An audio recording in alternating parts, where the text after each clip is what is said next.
in Silicon Valley favoring what is obviously a technocratic. Okay, I'm going over to the Miguel Everyone channel. Try to put together a few things today.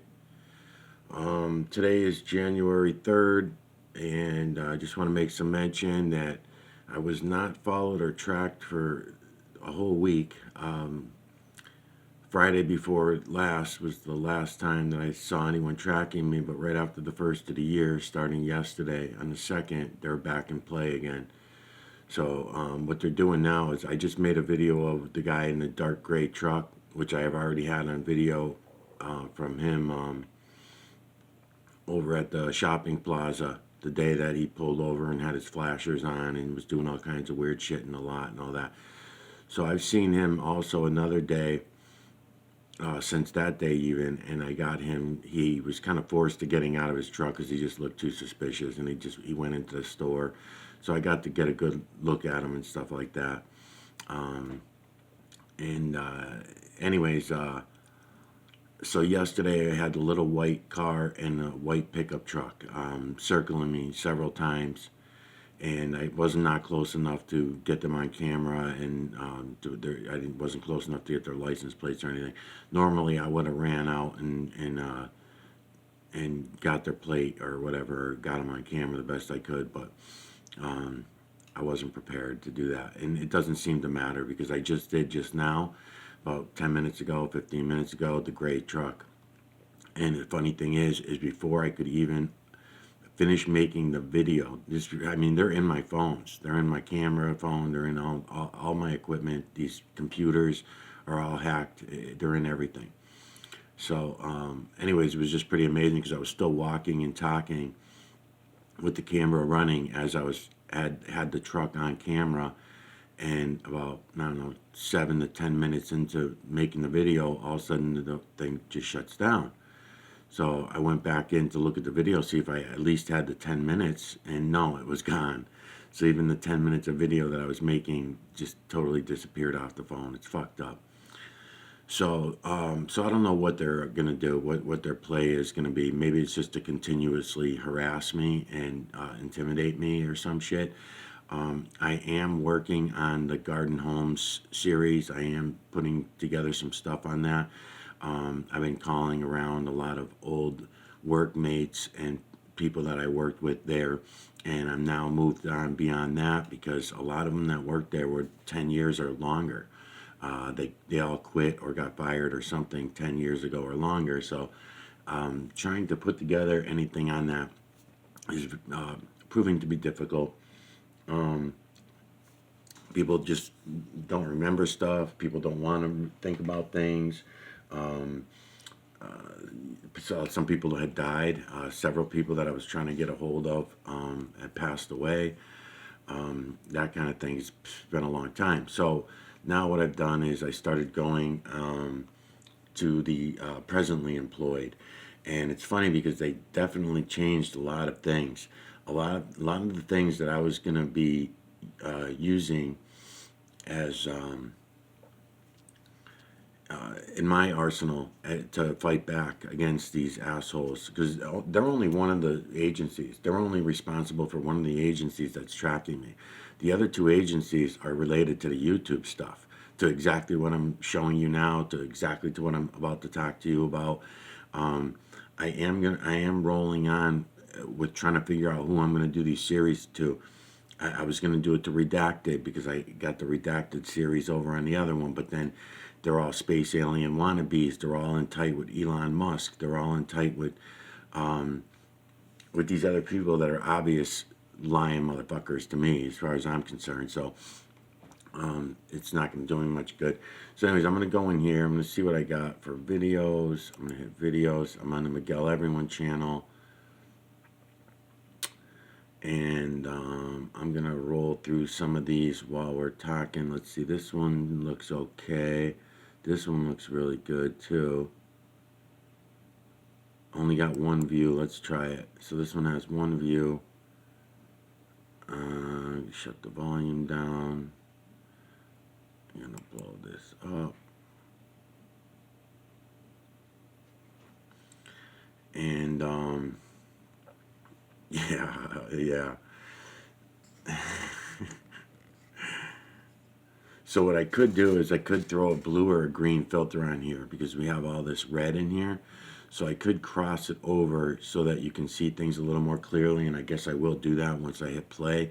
So over to my right, I've got the redacted video that I really like this girl a lot. I will consider doing a series to this girl. I've seen her on a couple other podcasts with other people. She's so brilliant. She's a beautiful girl, unbelievable.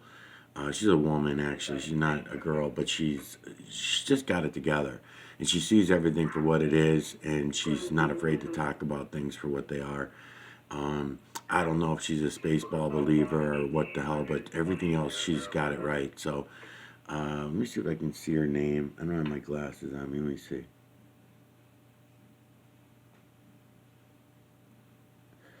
Something Webb. I think her last name is Webb. And I just fucked this up, so son of a bitch.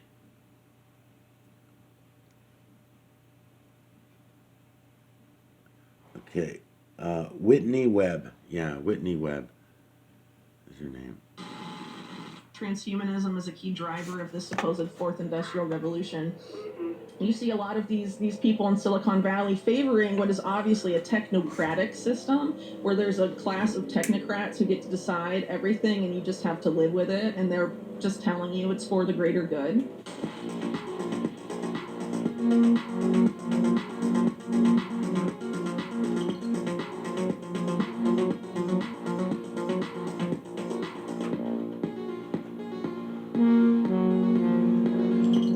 Okay, I'm gonna put on this HD sunglasses filter. It's got a green tint to it. Let's see if it helps. Yeah, it does. Okay. Welcome to Redacted Conversations. I'm Clayton Morris. On this show, we invite journalists, whistleblowers, interesting people on to have conversations that you won't likely hear about in the mainstream media. And today we're speaking with journalist Whitney Webb. She is the author of the 2-volume book on Jeffrey Epstein called One Nation Under Blackmail, the Sordid Union Between Intelligence and Crime that gave rise to Jeffrey Epstein. Whitney Webb, welcome to the show. Hey, it's great to be here. Thanks so much for having me on. My pleasure. Now, I first learned about you, I think like over a year ago. You were doing an interview with Catherine Austin Fitts, and at the time I tried to get you on the show, but you said, I can't right now. I'm knee-deep in this research on this Epstein book. And I'm glad you said no, because, wow, what an amazing work of journalism that you've turned out. I think it's like 1,000 pages. So I'm glad we waited for a long time, because now we get to go through. You were kind enough to send me the books before they were published over the summer. Going through, I have to say it's astonishing. Really is amazing work. And before we even get into it, I want to just tell all of our viewers right now, go to Amazon or wherever you buy books and just support independent journalism. Buy Whitney's book. And I think it's just an eye-opening piece of journalism. So thank you for your work, and thanks for being here. Thanks. Thanks for taking the time to read it. 1,000 pages isn't exactly a light read, so definitely takes some time to get through. Yeah, I mean, it's dense, but it's incredibly important work, and just take it in chunks, and I think it's so transformative, and I think this is maybe something that people should, we should have our college kids reading books like this, because it wasn't until, I was much older before I really started to dive more deeply into American history and understood, I was a history major, but the sort of the alternative history and looking at how we've been lied to about a lot of these issues. So I think that this should be maybe standard reading for a lot of people to see how the machine actually works. And it's interesting, there's a lot of topics I want to cover with you today, because you're here at an interesting time. There was the anniversary of the JFK assassination, so you're here right around the Thanksgiving holiday time. We just saw the Sam Bankman-Fried story explode with FTX. And then, of course, we had some latest news on the Jeffrey Epstein, Ghislaine Maxwell unsealing of names story. So they all seem, maybe I'm crazy, but they all sort of seem interrelated somehow. There's a lot of these pieces that seem to connect. Did you find that as you're going through a lot of these different stories at a 30,000-foot level, that a lot of these things have tentacles in each other, that they all sort of connect? I mean, yeah, to an extent, but you know, you're not, you know, when talking about things that are separated by like several decades, something like FTX and the JFK assassination, it's like a lot of legwork to really point out how you get from the network behind that to like the network behind FTX. And there is some overlap, but you know, what I try and do in the book, right, is show that there was this fusion between intelligence and organized crime that began in the 40s, and that group has evolved over time, but they're still quite active, and are involved in a lot of different things. So in terms of like FTX specifically, it's hard to know exactly who was necessarily behind that or who was necessarily backing Sam Bankman-Fried. Right now, I think in their most recent court filings, they moved to block a lot of the other people associated with FTX, aside from Sam Bankman-Fried himself, trying to hide some of those names affiliated with him. And you know, we can sort of get we've had a little peek here and there at some of the network behind him, but it's hard to know exactly what was going on. Whereas when you're talking about something like the JFK assassination, you have like, you know, over what, 70 years or so, Right. more or less, of, you know, research and time for documents to come out and Right. Freedom of Information Act requests. And so it's much easier to piece together something like that than something that's currently like still a developing story like the FTX scandal. I guess But I what just sort of. happens, Oh, I was going to say I sort of see a lot of just similarities in the in the cover-ups, the powerful people, the elites that don't want you to have access to this information. I think there's a lot of commonalities between these stories, right? yeah, well, you know, if you have a particular network, you know, that's even decentralized, right, and they're able to get away with things decade over decade, they're not going to stop that behavior because of a lack of accountability. And so this, you know, these particular groups that are affiliated with either organized crime or intelligence or, you know, different power brokers, more often than not, the law doesn't apply to them like it applies to the rest of us. So they're able to sort of get away with certain crimes if they're in bed with the right actors, or if they're benefiting the power, you know, the powerful enough, you know, making the money, things like that. So, you know, I think that was probably true. You know, with FTX, you know, it's pretty clear that was serving a particular purpose for certain powerful people, and that the fraud going on there was benefiting certain powerful people, because you're not just having, you know, the government and the Department of Justice and law enforcement sort of, you know, essentially turning a blind eye at this point to him, but you're also having the mainstream media cover for him, because someone like Bernie Madoff, for example, you know, within a couple of days, he was arrested. The media was totally, you know, against him. And what we're seeing with SBF, as he's called, Sam Bankman-Fried, is quite different. You know, Right. it's very apologetic in a sense, and very sympathetic to his case. When in reality, if you're looking at the court filings and all of this, it's very clear that he was a brazen financial criminal. Right. Now, you sat down with my old colleague Glenn Beck for a really in-depth interview on the book. So I don't want to. He did a great job. I would encourage our viewers to go check out that interview. I don't want to retread some of the ground that you guys already covered together. So what I want to do is try to maybe focus on a few other topics, or even go a little bit deeper in some things from the book and from some of the current events. So other treatments. Let's just talk about your book at a high level. You know, other treatments of Epstein have focused on his sex trafficking crimes. But I think what's interesting about your book is that, you know, it really dives deeply into how interconnected the state sponsorship of all of this was, how intricately involved the government actively was working with him. So can we just start there? Why was that part of the story so interesting to you, how involved the government was, or the state sponsorship of Epstein? Well, I first got interested in it because there was an obvious attempt to cover it up by the mainstream media and, of course, the government itself. So you had sort of inklings of this come out, where you have Alex Acosta reported as saying that he went light on Epstein when he was, you know, a U.S. attorney in Florida, because he was told that Epstein had belonged to intelligence and was above his pay grade and whatnot. So, you know, I wanted to sort of understand what that meant, right? Because if you say belong to intelligence, you know, that could mean he was an asset, he was on the payroll, he was an agent. And does that mean one intelligence agency or multiple intelligence agencies? What exactly was the nature of that involvement? Because if you're talking about someone who's under fire for as the sex trafficking of minors, and there's an intelligence connection, that, you know, means there's a state connection, like a government connection. And it, you know, as I note throughout the book, there's acts like this, scandals like this that have broken, really throughout American history in different administrations with powerful political connections, and they've been covered up pretty systematically. So it seemed like Epstein, there were efforts to have that happen with the Jeffrey Epstein case as well, and I think that's been pretty clear over the past few years or so. So in terms of what that state sponsorship was, I did my best to really just put all the information out there, and people can sort of draw their own conclusions.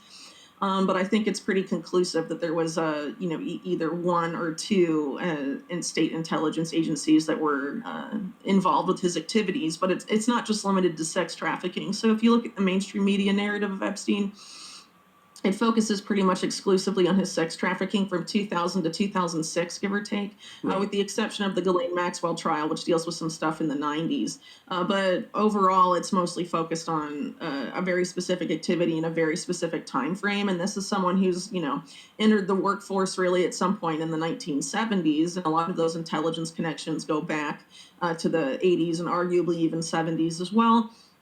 And so there's a lot to unearth there. And a lot of his earlier, I guess, controversial behavior that he was involved with in those periods was seems to have been more focused on financial crimes and on arms trafficking, as opposed to sex trafficking. But as I note in the book, a lot of the people he was working with in that period of time and also institutions were themselves involved in sex trafficking, and in some cases the sex trafficking of minors as well. So he saw this behavior somewhere else before he engaged in it himself. And these, institutions and entities that I refer to there were also tied to intelligence agencies in a very significant way. So this is something that, intelligence agencies seem to engage in when they believe it is to their benefit.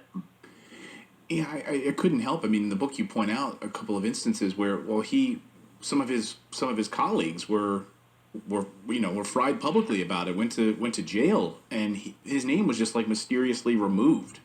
Like, am I wrong about that? Yeah, on the financial crime side. So Jeffrey Epstein and a man named Stephen Hoffenberg, and also Jeffrey Epstein's mentor, well, son of one of his big mentors. The mentor was Douglas Leese, a British arms trafficker with alleged British intelligence ties, and his son Julian Leese was also at this firm, and allegedly both Julian and Douglas Leese were involved, according to Steve Hoffenberg. But Steve Hoffenberg's dead, so you can't really ask him too many questions about it anymore, at least.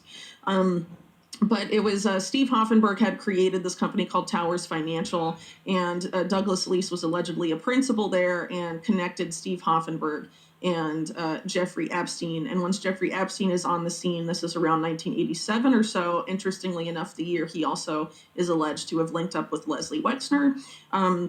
Jeffrey Epstein develops a Ponzi scheme plan that he and Hoffenberg enact using Towers Financial as sort of the vehicle for conducting this large, very massive Ponzi scheme. I think at the time it collapsed around 93 or so. It was one of at the point, maybe the biggest Ponzi scheme in U.S. history. At that point, I think it no longer holds that title. But yes, so in grand jury proceedings, the attorneys involved in prosecuting that case, their main narrative was that Jeffrey Epstein was the mastermind, and Stephen Hoffenberg confirmed this in his testimony to the grand jury. But then in a few months' time, Jeffrey Epstein's name is dropped from the case. And in 1993, Jeffrey Epstein is, instead of in prison like Steve Hoffenberg is, he's visiting the White House. And that may be related to why, his name was dropped from the case, because he became intimately involved in fundraisers. And one of the fundraisers he was first involved in, at least that we know about, in 1993, was related to a fundraiser for the White House Historical Association. And so the White House Historical Association fundraiser was supposed to be, led by the First Lady's office, Hillary Clinton, and her decorator, Kaki Hawker-Smith. And reference to this particular fundraiser turns up in Vince Foster's quote-unquote suicide note. What did he say in that suicide note? So first of all, some background about the suicide note. It's very unlikely that Vince Foster committed suicide, first of all, but it's even more unlikely that the suicide note was actually his suicide note, because when his office was searched by police when his body was discovered, there was nothing in his briefcase. It was completely empty. And then around 36 hours later, the First Lady's office announced that a suicide note had been found in his briefcase that had previously been seen empty, right? So the speculation as a result of that has been Hillary Clinton, or at least people around her, were responsible for the creation of this suicide note and wanted it out there for specific purposes, ostensibly to exonerate Hillary and the First Lady's office from any sort of potential wrongdoing, in this broader sphere of ongoings at the time Vince Foster died.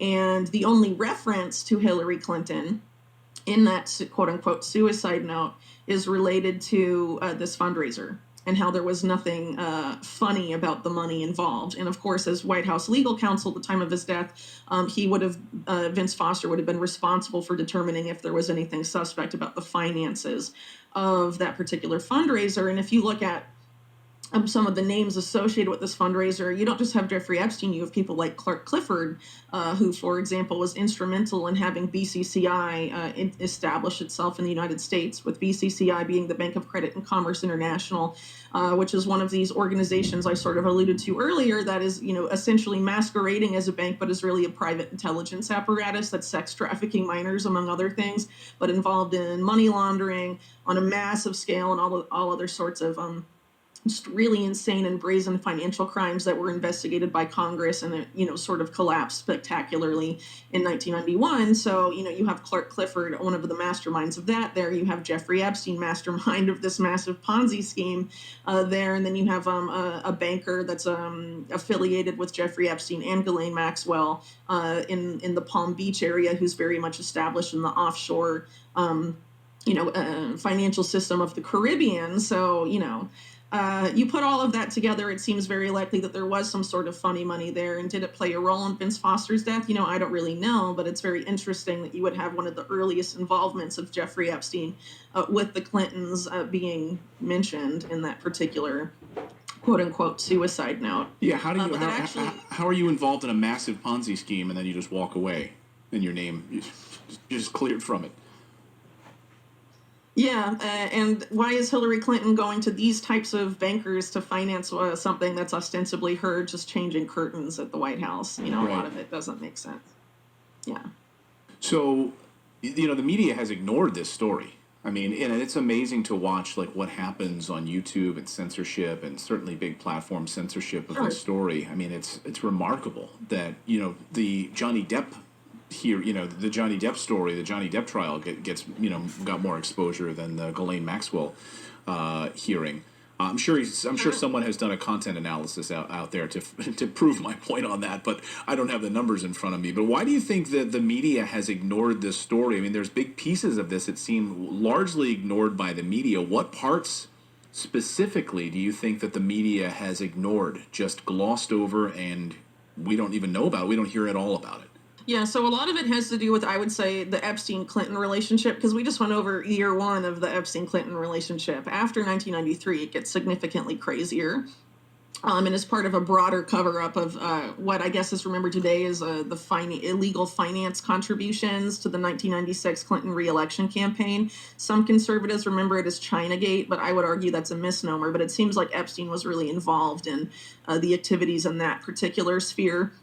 And then, of course, goes on after Clinton leaves office, after being involved in all these illegal fundraisers for the Clintons. And prior to that, constructing this giant Ponzi scheme, he helps the Clintons set up the Clinton Foundation. And that's why Bill Clinton is on Jeffrey Epstein's plane going to Africa and Asia and all these different stuff. It's all about the Clinton Foundation. And Jeffrey Epstein at that time is basically involved in helping pioneer a new model of philanthropy, which is basically impact investing masquerading as philanthropy. And you have the Clinton Foundation and the Gates Foundation come out of this sort of movement, including with the involvement of Jeffrey Epstein in that. And so the other big cover-up aside, I would say, from the Epstein-Clinton relationship is the Epstein-Bill Gates relationship, which, if you believe mainstream media, Gates and Epstein didn't meet till 2011, but there is extensive evidence that they knew each other in the 90s, if not maybe earlier. And definitely Bill Gates was involved with Ghislaine Maxwell's siblings in the 90s. That's completely documented. So that's been completely glossed over. The reason I would argue it is actually beyond Bill Gates. I think it would create major problems for Microsoft as a company because it's not just a Bill Gates-Epstein relationship. Epstein was very involved with the chief technology officer of Microsoft and several other top executives in a very significant way. So, I mean, this is a big question. Where do you think it all leads? But we talk about the deep. we talk about the deep state on our show quite a bit, and it's not. I think the idea of conspiracy theories. We joke on our show that a conspiracy theory is just someone that has a spoiler alert for what's 6 months to come on our show. So we try to welcome conspiracy theorists on our show or conspiracy theories because very often it's the things that the mainstream media ignores and what are actually happening. I think it's a pejorative that goes back decades. So when you look at where all of this goes, because I believe you have the president of the United States who's there for 4 years or 8 years, and they are on a need-to-know basis, and very often they're in a not need-to-know basis. So there is definitely a government that's bigger and more entrenched than these presidents. Can you talk a little bit about that? Yeah, so I think what most people call the deep state, I tend not to use that term because it's been so politicized in some circles. So I tend to refer to it basically as the national security state, which I think is fairly accurate because when you're talking about the deep state, you tend to be talking about military and intelligence agencies more often than not, and which is also the same as the national security state. And when you use that term, it sort of brings the contractors in with it. And so when you look at the contractors of the national security state, you're looking at groups like MITRE that are really shady, and the RAND Corporation, also very spooky. But also the Silicon Valley giants, right, are almost all major contractors to the national security state. So that's, Google, Microsoft, Oracle, Amazon, a lot of the big names of Silicon Valley are also tied up in this now. And so I think that's pretty much the best way to think of it. A lot of people, when they talk about Silicon Valley, divorce them from the national security state, but they've essentially fused, and that's been a major theme of my work over the past probably like three years, maybe 4 years or so. So yeah, I've been in. That's when I first learned of you. That's some of the writings I started reading of your work had to do with that relationship, and I think most people don't know this deep connection to Silicon Valley, and a lot of people would argue, hey, real Washington is run out of Silicon Valley, not in Washington, D.C., the Googles, the Amazons of the world, and the relationship between the CIA and Amazon and these early contracts that put these companies on the map. Can you talk a little bit about that incestuous relationship? Sure. Well, a lot of the big Silicon Valley names today wouldn't exist without the involvement of the CIA or In-Q-Tel, the CIA's venture capital arm. Or in the case of, Facebook, you have sort of a DARPA connection there. So a lot of these, Silicon Valley companies, we were sort of sold this narrative, oh, it's just these guys in their garage and look at their brilliant startup. If you actually look into the narratives in a lot of those cases, that's not what you're going to find. You're going to find, In-Q-Tel or connections to powerful people and deal making and whatnot. But, in a lot of the bigger names, you find the national security state there. Really from the off, and it has sort of, that relationship has been relatively, continuous from their founding onward. So I think if you look at Silicon Valley specifically, there's a really good book called Surveillance Valley by Yasha Levine.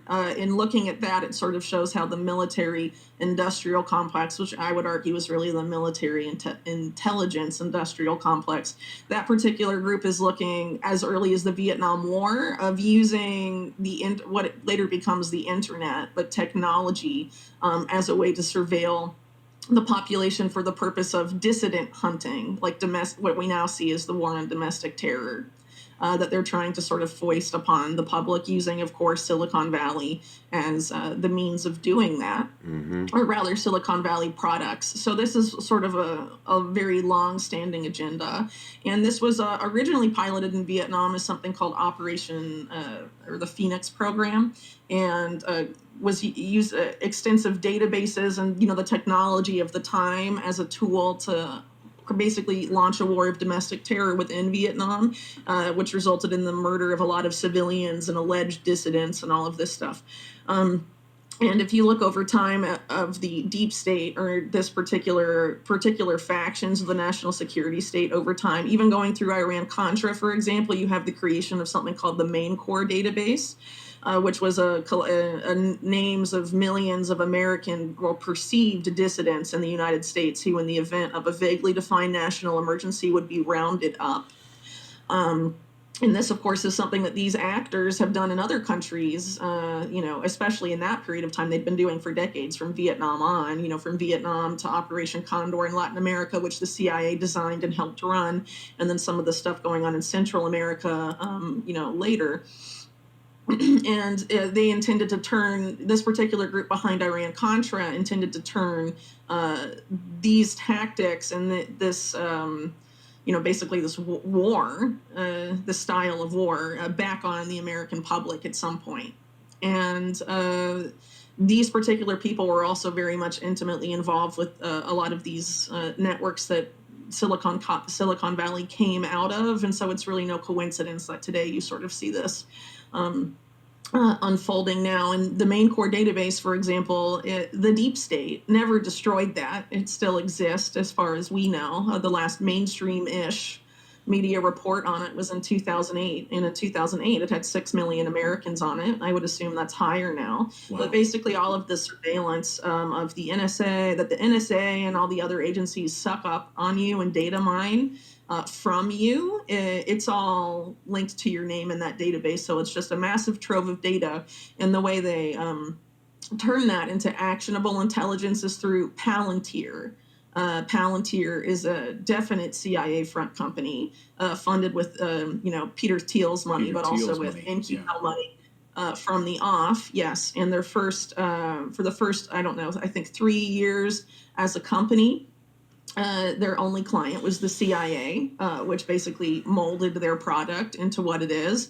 And according to Alex Karp, who I believe is still CEO of Palantir, the CIA was always the intended client of Palantir when it was created. Palantir, from the evidence, seems to have been expressly created to replace a DARPA program called Total Information Awareness.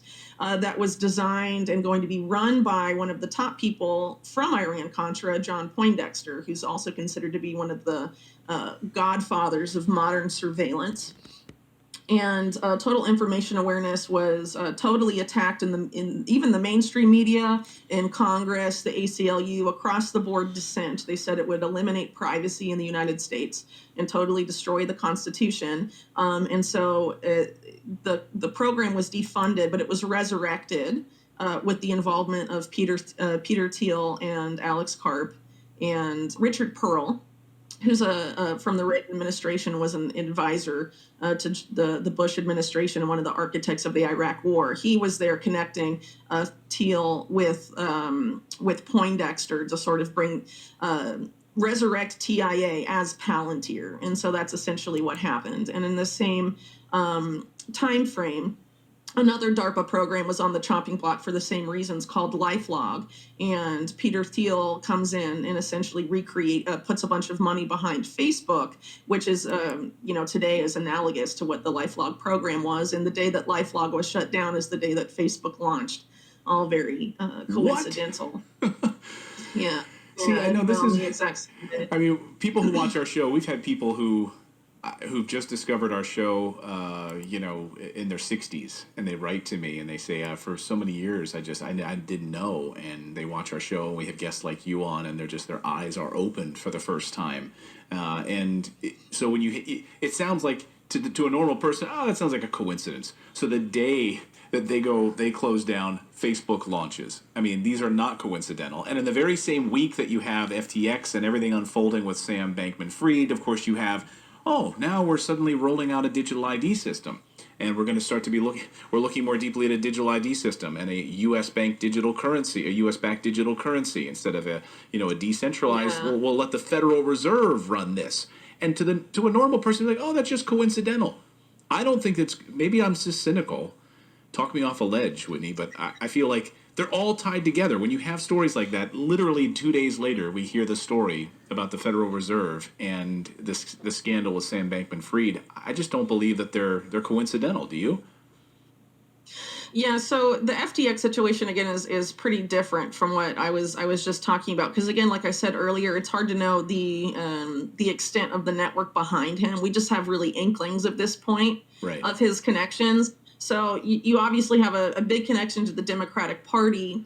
You also have, but there were also donations made to Republican candidates. People that have looked really deeply into this have found the Republican candidates that were support FTX executives, including, I think the one that donated to Republican candidates was Ryan Salome. But if you look at those Republican candidates, they were all pro biosecurity policy in the same way that Democrats are when it comes to COVID. So these are like pro Republicans, definitely not sort of in the populist Republican mold that seems to be more popular these days. But then if you look behind SBF, at least what people have been able to surmise so far, there's this network called Effective Altruism behind it. And if you look at the alleged founder of Effective Altruism, he's a British philosopher named William McCaskill, which isn't his real last name. That's his ex-wife's grandmother's surname. So interesting he would choose to use that publicly. I know, right?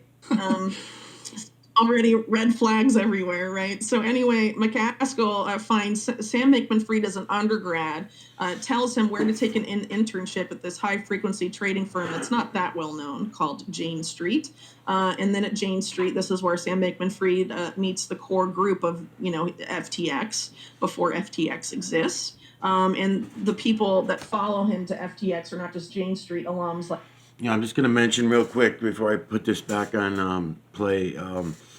Garden Homes, the owner of Garden Homes, the present owner of Garden Homes, worked for IBM. I'm just going to mention for many, many years before he went over and started working with his father's business. And I'm mentioning that because everything that this girl's talking about, what the hell's her name again? Whitney Webb. Everything that Whitney Webb is pointing out is the same things that I'm pointing out to you about me being tracked and followed right now. These people are all connected. They're all connected. The YouTube, the Google, right? You can see that connection. Facebook, Elon Musk, Donald Trump, Joe Biden, they're all connected. So even though they're all acting like they're enemies and they're acting like they hate each other and they're on your side, not the other one's side and all this kind of shit, it's all bullshit. They're all connected with each other. So when you go back to IBM, after the Second World War, what IBM did was take all of Hitler's, there goes the white car, just drove by me while I'm doing this video. Anyways, we took all that. We took all that, the training that Hitler was putting, because again, they were all countries were all working together. So they make it look like, oh, we don't like this guy because he's a bad guy and all that. No, we took all his methods and we put them to work in all these other countries, including the United States. And then the U.S. pushed it on all these other countries. So if we talk openly about these things, then everything gets changed around, and it sounds like we're made out to be the bad guys. Anybody who's pointing out these things, like I'm trying to show you the system, I'm trying to show you the true creator, but yet anybody coming to these things, it doesn't matter what religion they're from, whether it's the science or the gods or the, any of the religions, the education system, because these are all just religions. They're not based on any facts. What I'm showing you is based on factual things you can see for yourself. You can go look at it and figure it out fairly quickly, okay? But no one's willing to go look. We've all been programmed not to go look at any of these things, whether it's our health, our intelligence, what we call intelligence, all these. We're not willing to look at them. Now, what IBM did was IBM turned us into a number. That's where Social Security numbers went really big after them, because that's how Hitler was keeping track of people, was the numbering their tattooing their numbers on their body, and everyone became a number. So you're less than a name, you're less than a being, you're less than a human, you're just a number to them, and we all went along with it. So that's the shitty, sad part about it, and we're continuing to go along with it. And to get away from the we have to shut our cameras off. We have to shut our internet down. It's all garbage. It's shit.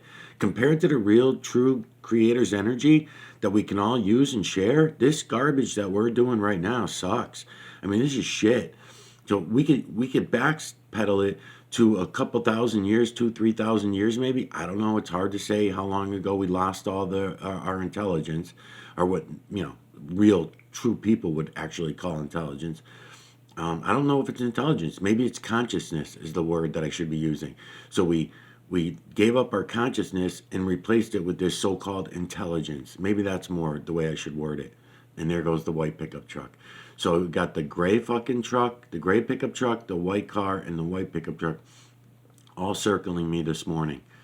That's a lot within just an hour and a half, 2 hours or something like that. Anyways, back to what she said. I just wanted to mention that because I'm going to be working on this garden home series, and I'll be talking more about that in the future. So this owner, and the reason why I'm pointing this out is because people think, oh my God, he thinks that an old employee is involved in this espionage against him and his family. Yes, I do, because they're all part of it. They're all connected with each other.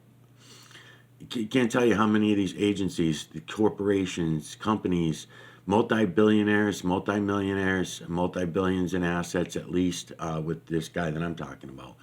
And don't even think twice about it. They're all fucking a part of it. They're all involved. And I'll get into details about Garden Homes as we go along, because their investigator has been on me for 10 fucking years. So you can't get nothing on me in 10 years, and then now you're working harder and harder to try to get something on me. And they're working hard right now. Like he is, but also effective altruists, which has sort of culty vibes. They have like shared housing and all of this stuff in centers that are sort of littering, all over the world at this point, and they manage a lot of money. And then he leaves Jane Street, even though he's very well paid, due to a alleged moral quandary related to the effective altruist philosophy, and then creates Alameda Research, which is the hedge fund or trading arm of FTX. And he co-founds Alameda with a woman named Terry McCauley, who hasn't not been there for some time, but she was tied up with the Center for Effective Altruism, which is William McCaskill's organization. So you have McCaskill pretty much all over this. And then he's also an advisor to an FTX fund by the end of it, and only resigned after the collapse of FTX took place. So you have this guy basically guiding Sam Bankman-Fried's entire career. And what's interesting, so talking about this pandemic obsession that Sam Bankman-Fried allegedly had, and that actually William McCaskill, before the collapse of FTX, described Sam Bankman-Fried as having. You have one of the other big effective altruist organizations that has lots of money behind it, Open Philanthropy, be the group that finances Event 201, and then gives loads of money to the Johns Hopkins Center for Health Security and a lot of these other biosecurity organizations that have ties to the 2001 anthrax attacks and Dark Winter in June 2001 that since us, more or less predicted how the anthrax attacks were going to go down months before they happened, among other things, including the Nuclear Threat Initiative, which is tied up with that too. So Open Philanthropy also actively very, very much donating to these causes. And the big name behind Open Philanthropy, that's also one of the big names in effective altruism, aside from Sam Bankman-Fried, is Dustin Moskovitz, who's a Facebook co-founder with Mark Zuckerberg. So you start to sort of see this network there. But what's the more you look at it, it's very bizarre because a lot of their backstory doesn't make sense. But they have, according to them, billions of dollars of money that they manage. And, there's even like connections to Elon Musk at an effective altruist summit. Peter Thiel gave the keynote speech. So you have a lot of these Silicon Valley guys very connected to this movement. And some people have noted that effective altruism is actually most popular in Silicon Valley than. And this is all very true. And this is one of the things that scares me about the Redacted crew. Clayton Morris, and I was going to make a series to Clayton Morris. I started to. I started taking the Lex Friedman series and turned it into I just labeled it all Clayton Morris. and I was going to continue on with Clayton Morris, but I see how tight he is with Joe Rogan, with Elon Musk, with a lot of the people that are out there that I know for a fact are liars. They're lying motherfuckers, and they're sending everyone in the wrong paths. And also to people that I've called out already. These are a lot of people that I've already called out. And then once I called them out, things for me, of course, got a lot worse because now they're way to fuck up my ass. They're up my ass all fucking day, 24/7. They gave me the week of Christmas off where they did not come around. There might have been one. There might have been one agency that kept sending people, or but it was minimal. It was what I was already used to for the last 10 years. They've already been on me. For the last 6 years, they picked it up a little bit, and then for the last 2-3 months, it's been way bad, too bad. I'm not fucking dealing with it. But I'm watching them very closely, and I'm trying to be particular about how I call them out, and I'm being specific about what I'm saying to them, because I'm speaking to them right now, even as this camera rolls, because they know what I'm saying before any of you, before anybody else, any of my subscribers, the real people that is, get wind of this. They're already going through the videos. So they're only deleting what they absolutely have to. They're not deleting everything. They're trying not to make themselves too obvious, but it is obvious that they're in my computers, they're in my phones, they're tracking me, following me everywhere. And what bothers me is that Clayton Morris, when you'll hear when this girl talks about Elon Musk and his involvement with these people, he doesn't want to talk about it. He doesn't really want to get into it much. And then she mentions a couple other people too that are obvious frauds, obvious lying motherfuckers, and he doesn't want to get into that, So, and he also says the word conspiracy theory a lot. Don't accept that label as a conspiracy theorist. That's like accepting the label as a flat earther, or the label as a globalist when we don't live on a globe. We don't live on a ball. We don't live on a spinning wet parakeet ball. So why even go there? Why even accept that? Just call it what we got. We can see it all for ourselves. We don't need their rocket ships. We don't need any of their lies. We don't need their fucking telescopes. It's all garbage. It's all junk. We can see things for ourselves, people. And I really hope that everyone starts to wake the fuck up, because we are running out of time. I've been saying this for 5 years now, that we're running out of time. And it's just seems like the fucking sand is pouring through the hourglass faster and faster. That neck must have grown or something. I don't know. I'll be back.